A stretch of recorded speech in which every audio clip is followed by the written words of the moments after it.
Picture your typical Tuesday evening. You walk through the front door, drop your keys on the kitchen counter, and leave the mail on the dining table. Maybe a water bottle ends up on the living room chair. None of this feels serious. It takes 5 seconds, and you tell yourself you'll deal with it later. But those temporary drops add up fast.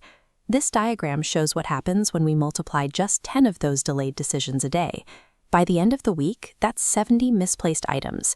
In a month, you are looking at over 300 objects sitting out of place, creating an exponential mess. Every one of those left-out items creates what psychologists call an open loop. Your brain constantly sees those objects, processes their presence, and registers that a decision still needs to be made.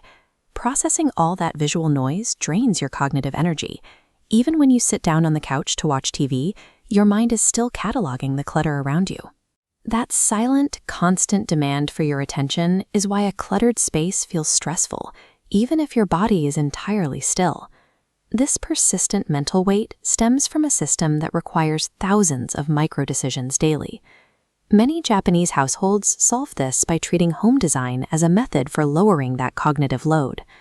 In the United States, we treat the entryway like an airport terminal, a space to rush through while carrying our sneakers, dirt, and stress straight into the living room.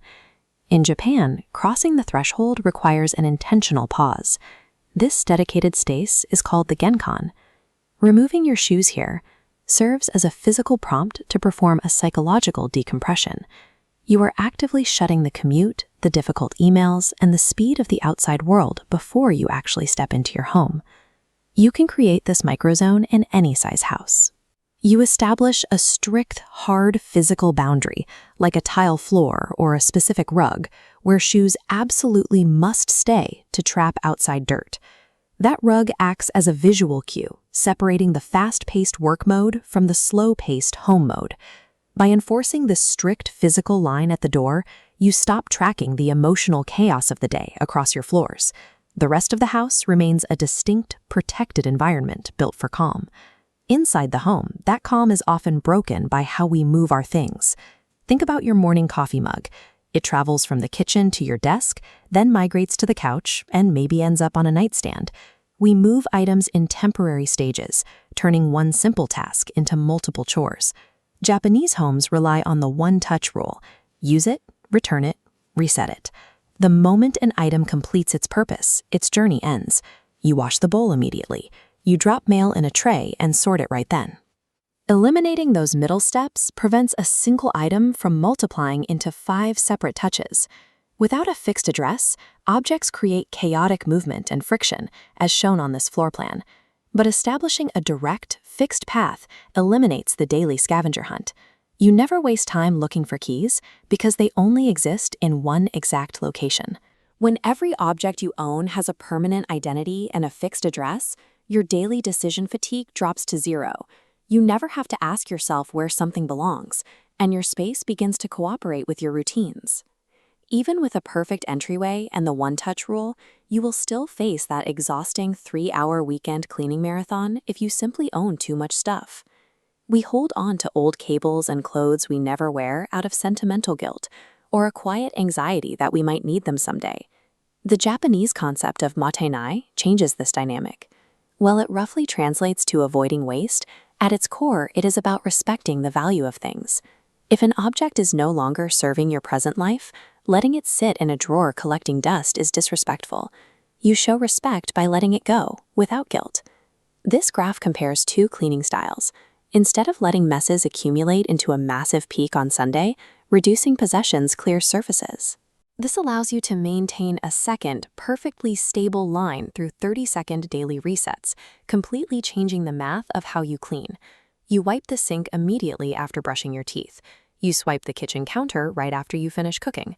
When cleaning becomes an invisible daily rhythm instead of a scheduled battle, the emotional mountain of procrastination is completely neutralized. Scaling out to the entire room, you can see how our design choices compound our stress. In America, we feel an intense pressure to fill space. We put a chair in an empty corner, hang art on every blank wall, and cover our shelves with decor, assuming that empty space means wasted space. This is makyu, the appreciation of intentional empty space.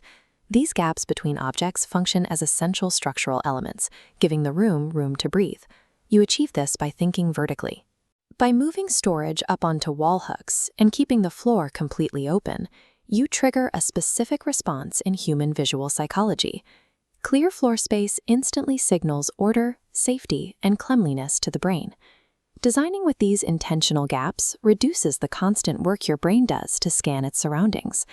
This shift in layout provides visual relief, allowing you to settle into a space that asks nothing of you.